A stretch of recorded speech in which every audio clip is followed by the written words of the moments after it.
Unfortunately, this here behind me is all that's left of a 3-story home. Complete loss tonight. I just spoke with the homeowner, Jennifer Houston, and her daughter, Evalie. They were able to get out with all of their family members and animals. But take a listen to how they saw this fire coming and how they're feeling tonight. We saw the fire first coming up over here, and then the wind was so strong that within less than 5 minutes, it went from over there, jumped the road and our fire break, and then came onto our property. And then within a couple of minutes, our house was on fire.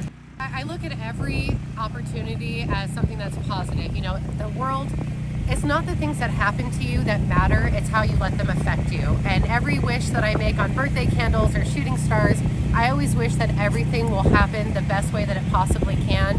Perhaps this is a blessing in disguise that we just don't know exactly what it is yet, but I'm not gonna let it ruin, you know, my family's alive. You know, my animals survived. I'm just going to do the best that I can to be happy and move forward. Yeah, her optimism there, truly inspiring. Already a family friend has given them a trailer to stay in here on their property. And tonight, other neighbors are counting their blessings. Their homes were spared.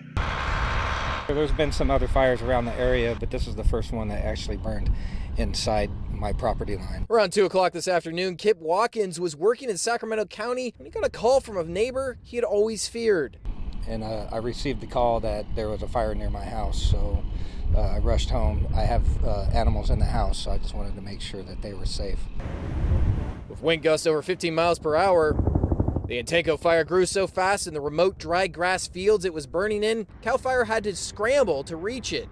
Our fuel moistures are running 6 to 7 weeks ahead of schedule than they should be due to our drought status. While air crews attacked the flames from the sky, firefighters were unable to save a 3-story home from burning to the ground. Beautiful house. It was actually almost like a landmark out here. It was 3 stories and it was a purplish color. Those who live in the area were told to evacuate by Yuba County Sheriff deputies. The fire torched more than 800 acres, even burning onto Beale Air Force Base's property. And the strong winds continue to blow out here tonight. If you take a look at the black grass I'm standing on, you can see where the fire burned and just how close it got to other homes.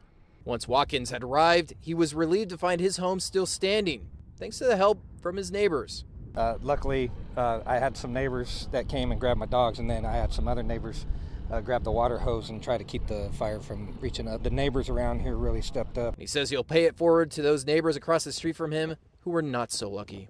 It's just real sad, and I'll reach out to them to see if they need anything. And unfortunately, you're seeing the fire continuing to burn just at this home tonight. Elsewhere, the flames have pretty much died down in the end. CAL FIRE says there were no major injuries here, so that's good news to report. However, CAL FIRE says they are going to stay out here overnight, keeping their apparatus and their trucks and their crews just to make sure no other hotspots flare back up. In Yuba County tonight, Doug Johnson, Fox 40 News.